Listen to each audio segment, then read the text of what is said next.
Well, hello, hello, hello. Welcome, everyone, once again to another Pause Reset Unplugged podcast. My name is Natalie Francis-Clarke, your host. And today I am so excited. I mean, I know I say I'm excited all the time, but I'm really, really excited.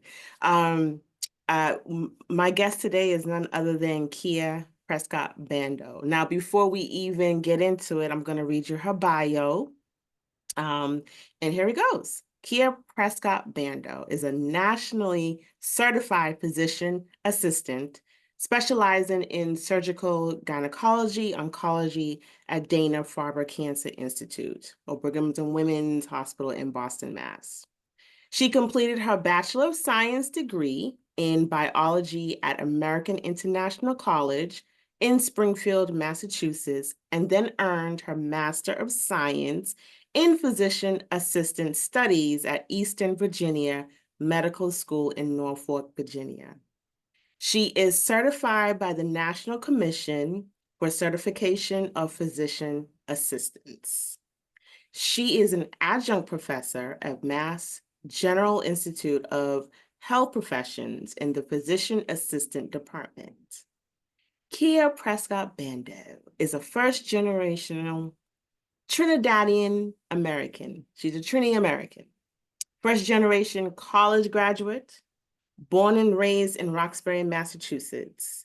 She is a wife, mother to a 6-year-old beautiful daughter, and a caregiver to her 83-year-old maternal grandmother. In her spare time, she enjoys mentoring pre-physician assistant prospective students. She also enjoys yoga, traveling, spending time outdoors, listening to soca, gospel, and reggae music. Her affirmation is, I can do all things through Christ who strengthens me. Philippians 4:13. Welcome, welcome, welcome, Kia. Woo! So, Kia, I always like to ask, are you snacking or drinking on anything during this time? America runs on Duncan. Oh, okay. Tell them, tell them, I tell have them, Kia. my hot macchiato because the world isn't right without hot anything in the morning. Yeah. So it has one pump caramel, one pump pumpkin, and almond milk. hmm Okay, you hear that, right? Okay, okay. All that sugar I should not be drinking, but whatever. My one pleasure of the week. So Kia, we're gonna just jump right into it, right? So your journey to becoming a PA, so a PA, physician assistant, specializing in surgical gynecology oncology is truly remarkable, right? Hats off. Can you share what inspired you to pursue this path and what led you to Dana-Farber Cancer Institute? That's huge. So I literally wanted to be a doctor from the age of 10 years old. So I was in awe of my pediatrician. And I feel like I just did all the things to put myself in position to become a doctor. So going to school and majoring in biology. And then when I came out, I worked with people who had head injuries in a kind of a more of a social work realm, but I just knew that I didn't want to go into the lab, that I would start talking to the test tubes. So I was like, let me go continue to work with people. And I Mhm. felt like that would position me to, really figure out, is medicine where I want, where I want to really be. Because I did do the pre-medicine track at in my undergrad, even though my undergrad biology was really more geared toward researchers.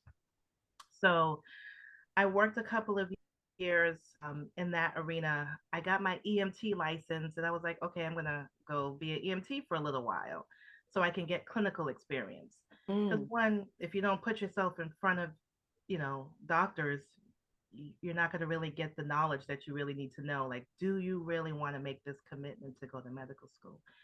And so a few days after I got my license in the mail, I got into a bad car accident.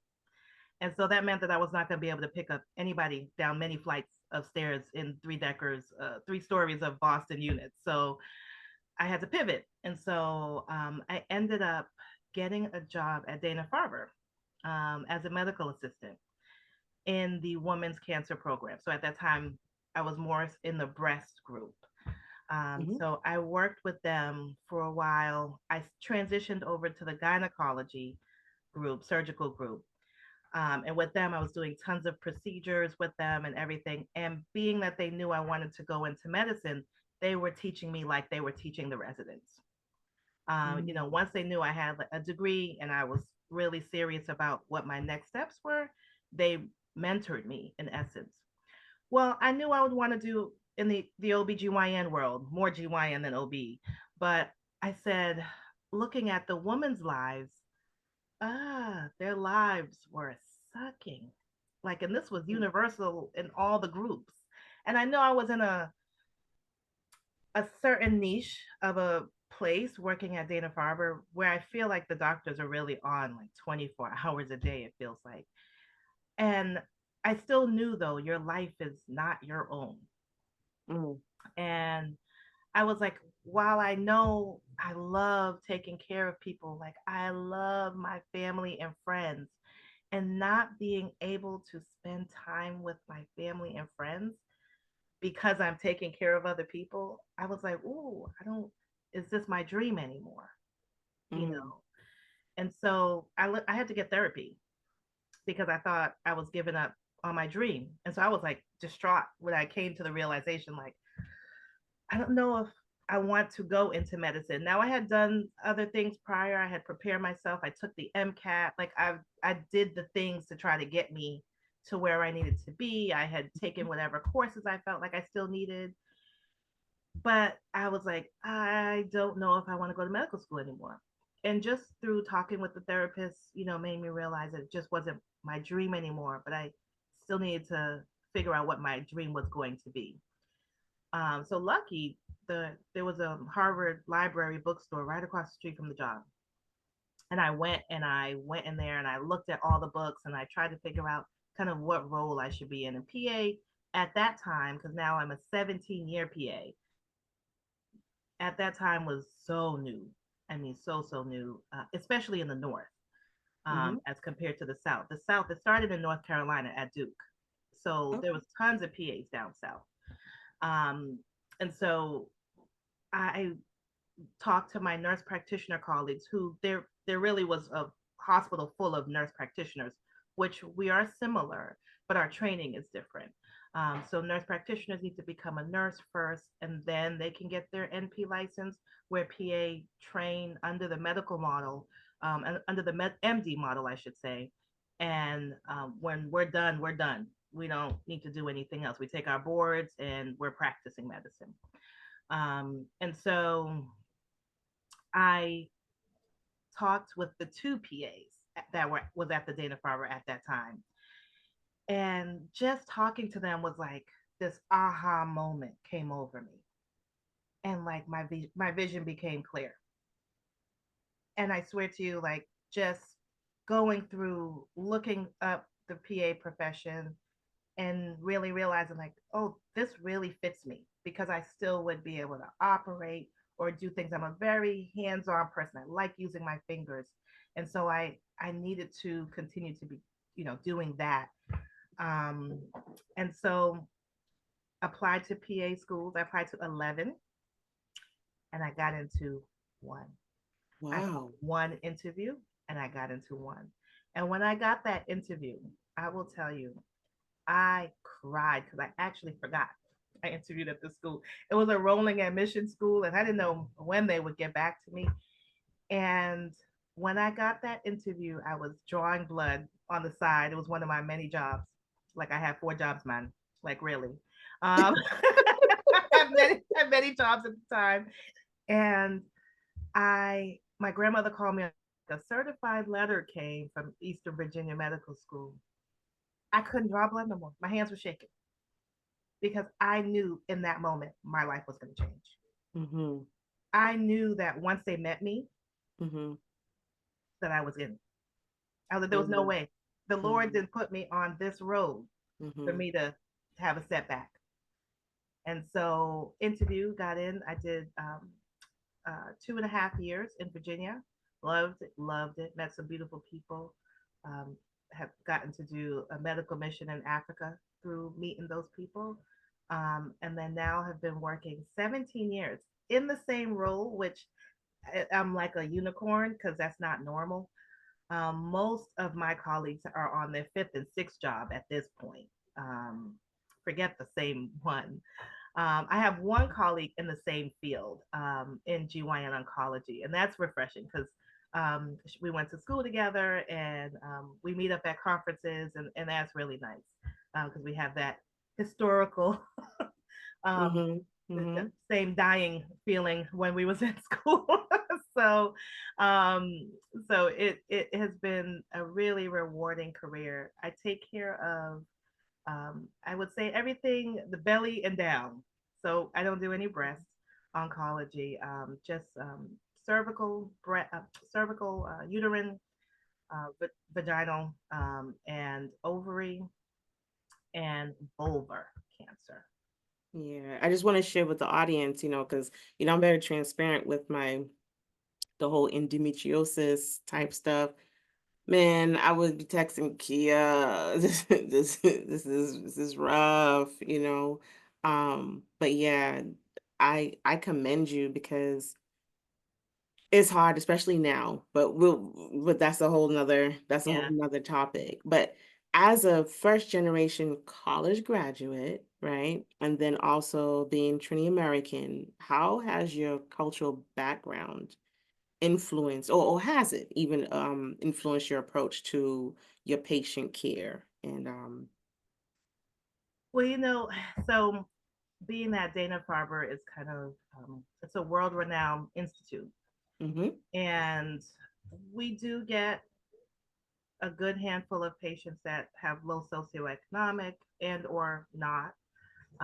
We do get people from all different races. The way the insurance structure is set up in Boston is pretty interesting, and it probably is like this now in every state.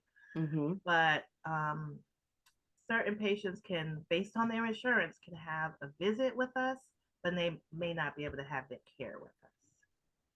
So it gets yeah, pretty interesting. But I think my patients love it when they see a provider of color because, mhm, firstly, they're looking at me like, you have this white coat. You must be coming to do something with me. mhm, You weren't mhm, the doctor that I saw online, because most of the time I'm the first person that they're meeting before they even meet their doctor. okay, So I walk in and say, "Hi, I'm Kia Prescott, your PA that works with your doctor, Doctor X." And at first they're like, a little jarred, and then if they're a person of color, they're like, I almost can't speak for a few minutes about what they came in the room for because they want to know how I got to this point. And they also feel honored to be taken care of by a woman of color, and I feel honored to take care of them. So mhm, literally, just meeting all these lovely women through all walks of life, through many different cultures, I feel like because I have this cultural identity, I can relate to a lot of women, especially um, in the cultural sense when you're talking about the foods that we eat. Just having even an Indian patient who is a vegetarian and talking with them about how to eat their foods in the post-operative setting and what to stay away from because they're a vegetarian. And it's a little different because they have a lot of spices that go along with their foods, yeah, and it's not they're a vegetarian that's bland. They're a vegetarian that's really cooking yeah, their food. So just being able to go across the cultural lines mhm, and feeling like I have just the ability to really connect with people of all different cultures yeah. on a deeper level. It does make a difference because I Mhm. know I had a holistic doctor who was from Jamaica, and it was when I was doing the whole detox, and I remember certain things I couldn't eat, right? And I remember saying to her, "Can I have green banana?" but it was so good to have that type of Mhm. conversation because she knew exactly what I was talking about, and she said, Yeah, "Actually, you can. That's fine, but in moderation." It was just certain things um that I like. So definitely. yeah. But okay, so you're balancing multiple roles. Wife, mother, not just a mother of a 6-year-old, right? Mhm. And also caregiver of your grandmother who you Raised me. base Who right, raised me. basically, that's your heart, right? Um, and now this medical profession that is challenging. How does Kia maintain balance and prioritize self-care with all these responsibilities? Lord, I feel like balance is a loaded word. Ooh, I ooh, feel like you got to drop the ball some days in certain areas. mhm, So I may not be able to work a full day if um, I have to take my grandmother to a doctor's appointment or my daughter or what have you, or I have to leave early or I'm just done. If my daughter has book club in the evening, I want to be here for that. right. So some days I just have to stop what I'm doing. So I try to manage the best I can.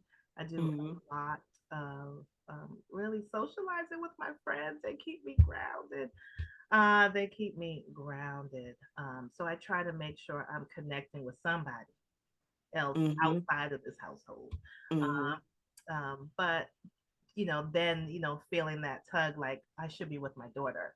But also knowing that when I'm with her, like I give her all of the quality time. I When I became pregnant, and I'm an older mom, so I didn't have my daughter until I was 40, going on 41, mhm. like three, what, 2 months shy of 41. Yeah, And yeah, yeah. yeah, 2 months shy of 41. Mhm, And I made a promise to myself that I will not have mom guilt. I watch so many people do things based out of mom guilt. And I'm like, I can't be a mommy while I'm at work, and I can't be at work. So I can't be home and be working. mhm, mhm. So there are some nights, if I have a really, really rough clinic week, where I do have to bring my work home. But for the most part, I really, really work on trying not to do that. Um, and when I'm at work, I am there. It was a couple of things I had to say to myself to, a lot of people cry when they leave their kid, um, when they first go back to work. I did not. I didn't. And I didn't realize I actually had postpartum depression until I came back to work. Ah, And then I was like, I looked back at my 3 months and I was like, I don't remember nothing. And yeah. then and then I felt the heaviness that was feeling was coming out. But Mhm, I didn't have the guilt because I said, I think it was like three things to myself. I never wanted to be a stay-at-home mom. My daughter is not going to remember these times. And then I really love what I do. I really love this taking care of this patient population. So those were kind of like three things. Oh, four things. I need to pay my bills. There it goes. mm, My school mm, loans. That was still on the list. And so I really worked hard at trying to not feel guilty either way. I gave myself grace at work. That became my middle name. Like if I felt overwhelmed, especially I was pumping and trying to see patients, let me just tell you, that's not for the faint of heart. I'm glad. I'm kind of glad I didn't have to do it again. So we just have the one. But I pumped. I nursed her until she was 3, um, till I had to cut her off. But I just felt like while I was at work, I gave myself grace. And when I was with her, I said, I'm going to spend the time with her as best as I can. With my grandmother, the same way. I just try to do what I can while I'm here in this space. And then, being a wife, Lord, you know, the special. Because you're also managed. I have three whole other personalities that I'm also trying to manage. So Mm-hmm. it's Mm-hmm. been a wild ride. So recently, I did a workshop, Hmm. right? And of course on self-care. And one of the things that I was trying to point out is that sometimes self-care seem as if it's a chore, Yeah, yeah. right? Especially you're rushing to leave work to make sure you're there for that appointment, the whole stress of the traffic Just and getting this and there. Yep. it Yep. is like the whole anxiety buildup, like so one of the things that I try to stress that self-care doesn't have to be expensive. It doesn't have to be um sometimes you have to grab the moments that you can, Hmm. right? Like for me, I come home, I love sitting in my garage, right? I would stop, pick up a Starbucks or whatever, and I would be in my garage. And that's just me before I get into the house or um sleeping a little bit later, Hmm. you know? Um, so you're dealing with a lot when these women come into the practice. Do you specify to them the importance of whatever they're going through to also Take care of themselves. have Yep. that self-care? Hmm. Well, I'm lucky that I do have a large follow-up practice, so I get to see women, years out from their cancer that I'm Oh, nice. monitoring. Hmm. So I'm always talking about like, so what are you doing? What are you doing for yourself? Have you traveled? Especially like I have a patient whose mother just passed away, and I mean I've been seeing her for 6 years, and I felt like I've gone through her journey of caring for her mother with her siblings, which was a nightmare. But helping her through that, and then her mother just passed away in October, and I just saw her last week, and just talking to her. Okay, what are we gonna do next? How are you gonna make sure that you take care of yourself because you forgot how to do that while you were taking care of your mother. So I have a lot of those conversations with my patients, and as for myself, I go see my chiropractor. So Monday I have off, which is great. Today's a Monday, so I'm able to do whatever it is I want. So I slept in late. Next week I'm gonna try to work out. But I needed sleep because I did go to Patty last night. But so I do that. Hmm. So I get to get away. I get to go out. I don't go out often, but when I do, I make an appearance. Yes, yes, But that's like yes. so freeing for my spirit. Uh-huh. But I make sure I get a massage and I see my chiropractor once a month. Those are things I do outside the house that don't cause me stress because I'm doing it on my day off. I'm also doing it when I don't have to think about childcare or any of those things. I'm not paying for anything extra to go and take care of myself. Right. And I have a long history of scoliosis, so I need to have someone work on my back so I can avoid taking Advil and Tylenol to help with the back pain. Hmm. So those are my adjunct ways I care for myself. And then trying to start to work out again. Listen, I wasn't going to ask this question yet, but let's lead into that. So, perimenopause. I had night sweats last night, child. Night sweats. Kia. Full on blown nightgown wet when I got up this morning. I'm after my period. I don't even know why. Okay, so, I've already shared publicly, I had the partial hysterectomy in which I didn't think that these things would have happened, because I've never heard of perimenopause a day in my life until now, like, oh yeah, you're going through what? But it really starts around 40. Mm, It really, like, some people 38. So that's why they say, like, try to have babies if you want them by 35, because okay. the quality of our eggs are decreasing in quality. So it's, quantity and quality. Like, Mm-hmm. um, you know, that's why people of older age have higher risk for having children with substantial disability, Mm-hmm. because of the quality and the quantity that's there. But that also then means that our eggs are, leaving us a little hastily. Some Mm-hmm. people enter menopause even before they're 50, way before they're 50. So, Okay. the average age is 51, but that means they're a woman. I've met women 42, 43, 38 was I think my youngest person that period stop. That's it. Hot flashes, night sweats. And for them, they eventually stop the hot flashes and night sweats. But for like the person who enters into regular 50, 51 menopause, like full blown, who knows when their hot flashes and night sweats will stop if they have them. And Mm-hmm. Mm-hmm.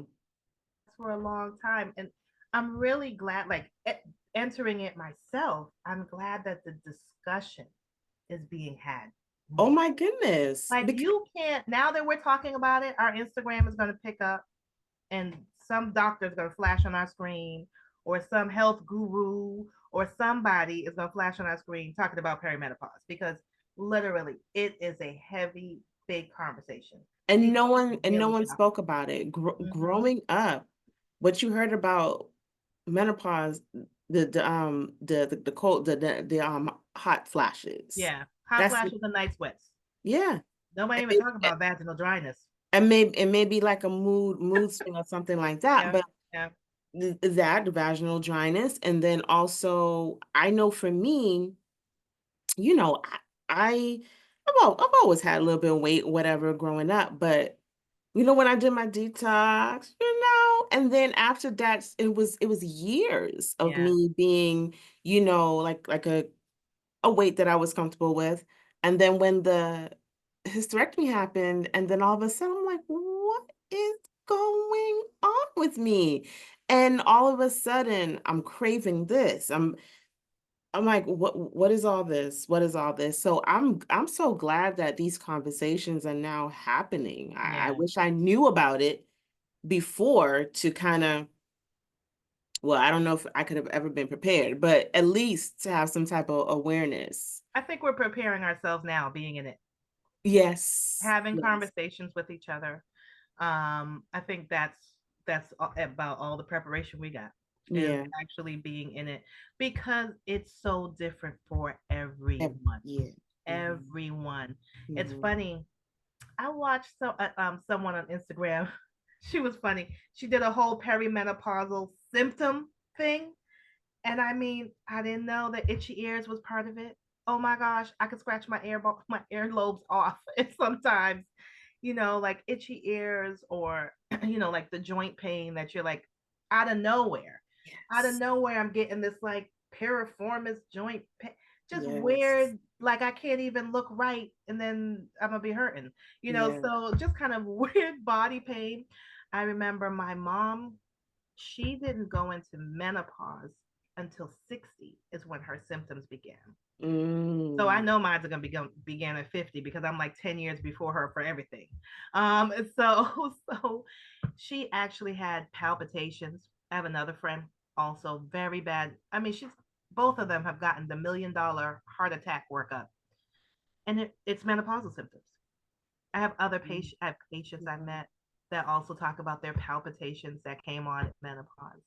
So it is, it affects so many aspects of It's our weird. body that Yeah. is very weird. And I think that's why, back in the day, with the whole word hysterectomy really means hysteria. I think, yeah, it came from the word hysteria, right? And Interesting. yes, and they used to do like frontal lobotomies for women, and put us in asylums and things like that. Because sometimes, obviously, PMS symptoms, and then when you're, a regular premenopausal person, some women have really bad psychosis with their PMS, and it's Mm. like it only lasts for a little time. They don't need to be medicated for it, but maybe they're a little crazy to their family or to whoever else is around them.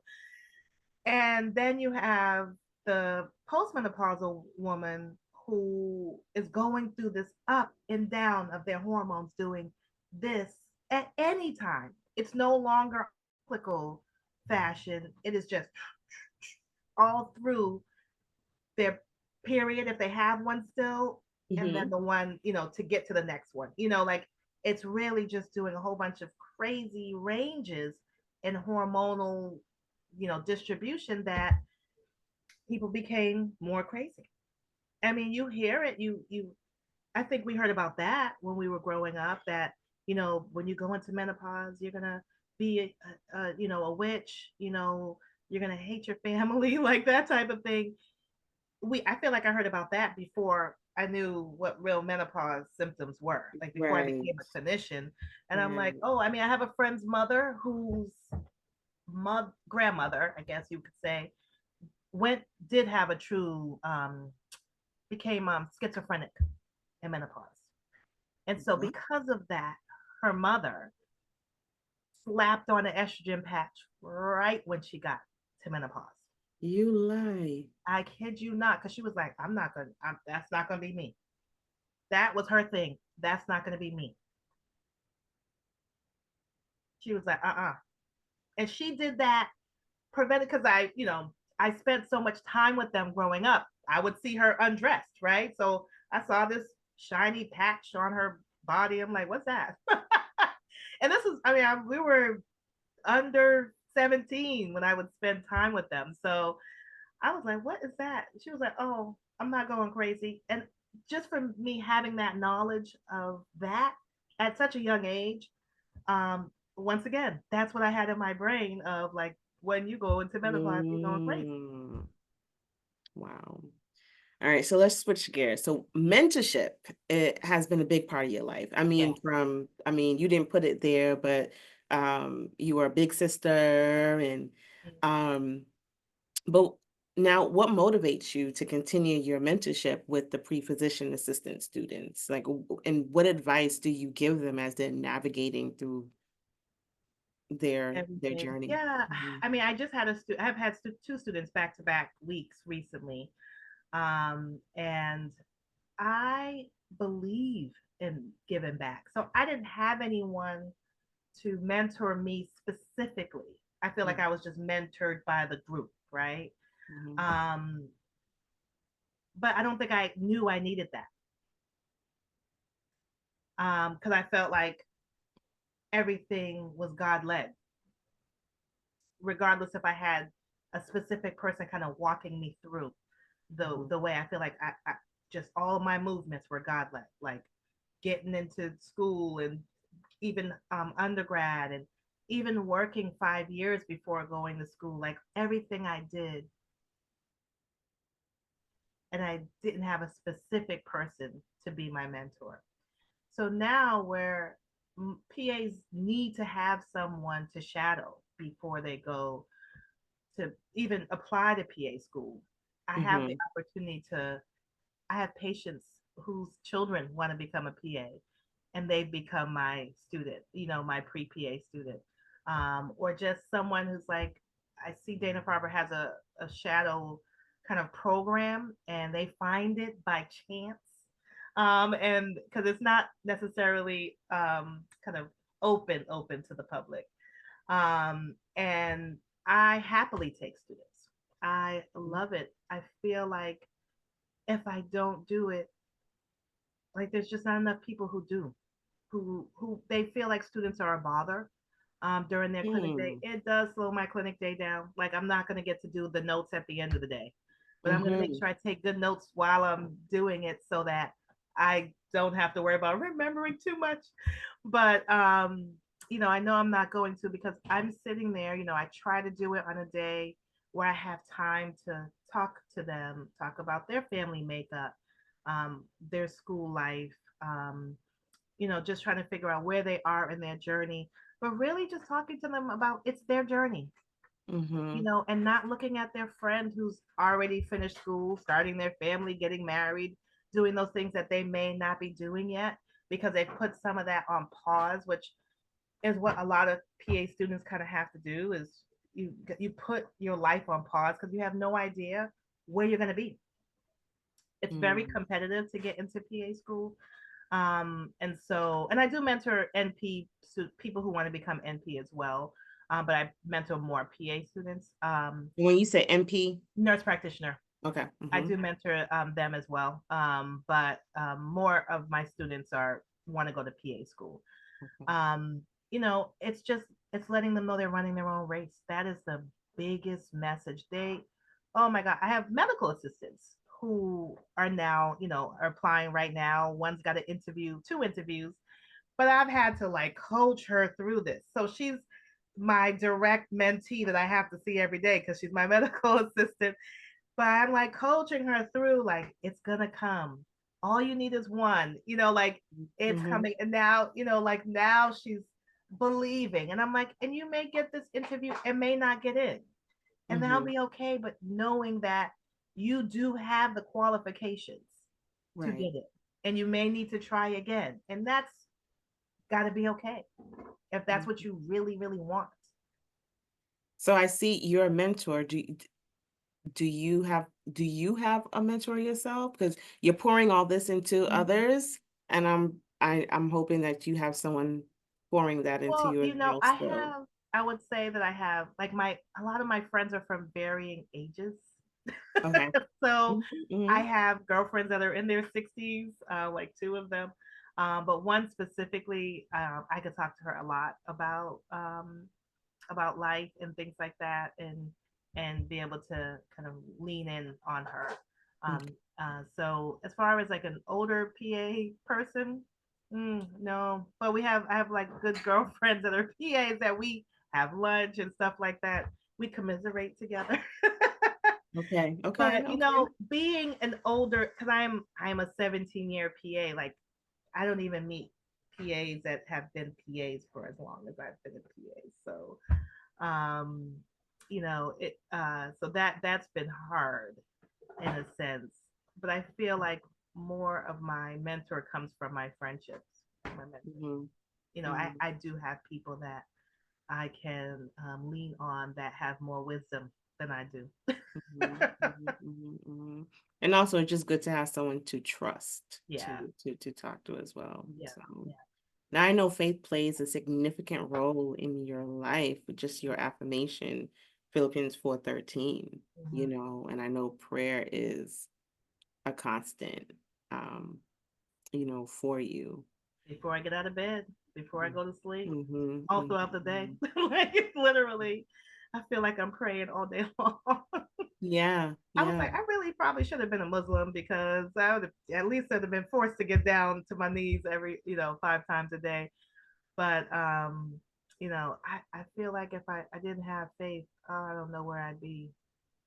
I Mm, don't know where I'd be. that's beautiful. I mean, yeah, yeah, definitely. And that's what I teach my daughter. I can do all things. She knows that mantra. She knows Mm-hmm, many, many mm-hmm, prayers, um, even if we, slack off with like a nightly prayer or something like that, because we're just trying to get her to bed, because she will try to move her body all right before she gets to bed, and so it's like, go sleep, girl. mm-hmm. When the many nights that we do pray, and when she prays, the gentleness in her prayer is like none other. Mm, And I'm like, girl, you got it. mm-hmm, And it's such a mm-hmm. special moment, that I'm hoping that I, continuing to instill that in her. I have one last question for you. And we won't really get too deep, but in light of everything and just in your 17-year career, what are some of the things that you would advise women just in general about their About health? their health. Oh Yeah. boy. Well, I love this story. I love this part because women don't know their bodies. Women, a lot of women are so secretive. They don't even talk to their best girlfriend about what may be going on with them. That their best girlfriend may have like the same going on with them. Um, they don't. A lot of women don't really know their bodies. It really is. going online and reading, the actual kind of Mayo Clinic, Cleveland Clinic websites, and reading about different reproductive issues, seeing the pictures. Because I would really only suggest people go to those main two websites because they have really good medical information about various And ailments. and you said it's Cleveland, Cleveland Clinic and Mayo Clinic, yeah, both of them have Cleveland and Mayo. really good information about various problems. But I find a lot of women, because they are taking care of so many other people, they don't take care of themselves until they're bleeding out, essentially. So they Mm-hmm. need blood transfusions because they're bleeding so much. They think it's normal. Well, I've always had heavy periods. I guess it's more heavier now, and no, and it takes them months to get to the doctor. Um, I feel like knowing that they have power in advocating for themselves, Mm-hmm. to not walk out the office unless somebody does some type of intervention for you. Mm-hmm. So you're having new bleeding, new symptoms, lower pelvic discomfort. Don't let someone just say, oh, that's most likely fibroids. An ultrasound is the cheapest test that can be done. Ask for an ultrasound. Now, what about the vaginal ultrasound? That vaginal ultrasound. You said that's the cheapest? That's one of the cheapest. Not it's one of, yeah, because it's cheaper than a CT scan. It's Okay. one of the cheapest tests that can be done. A Okay. transvaginal ultrasound. No one does just a regular abdominal ultrasound anymore. That's really only for pregnant women. Um, Mhm. Most everyone should be getting a transvaginal ultrasound because you do need the two different ways to have the proper measurements. And some people who can't tolerate vaginal ultrasounds get a rectal, transrectal. Because you have Mhm. some virginal women who vaginal ultrasounds. But just asking for an ultrasound Mhm. and Mhm. not letting anyone brush off your symptoms. Mhm. Um, you have irregular bleeding. That is a speculum exam, period. Once again, if it's your primary care, you don't have a GYN because maybe you didn't have children, or you're not yet ready to have children. So a lot of people don't have GYNs and they have primary cares, but primary cares are so busy. And oh, you came in there that day with a cough, but you also have some bleeding going on too. But the cough is what's focused on and not the bleeding. It's like, Mm. don't forget to raise your hand and say, hey, can you check me down below?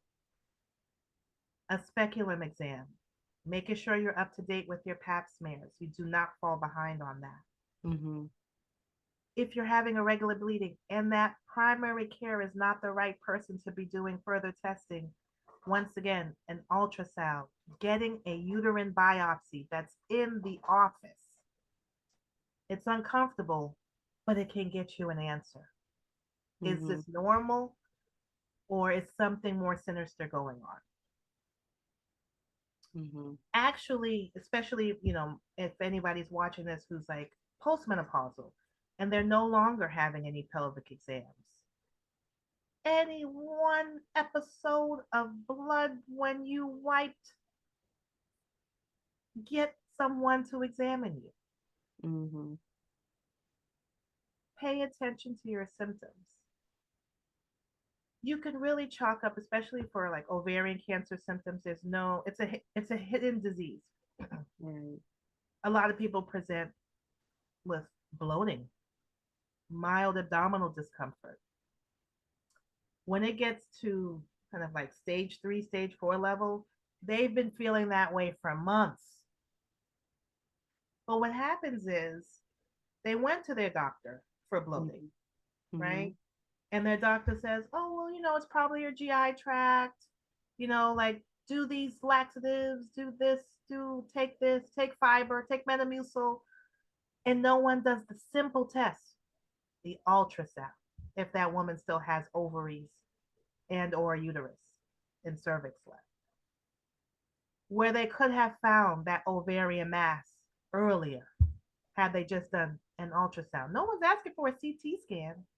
Just even doing an ultrasound may lead you to a CT scan. But people forget about that simple test if you still have female structures Mhm. inside of your lower pelvic area, you know. And then as far as like vulvar disease, we see that a lot in our older elderly population. Once again, nobody's looking down below. If Hmm. they're the one that's taking care of themselves and bathing themselves, they're not necessarily always feeling down below. They're ashamed. They don't want to talk about a growth that's occurring.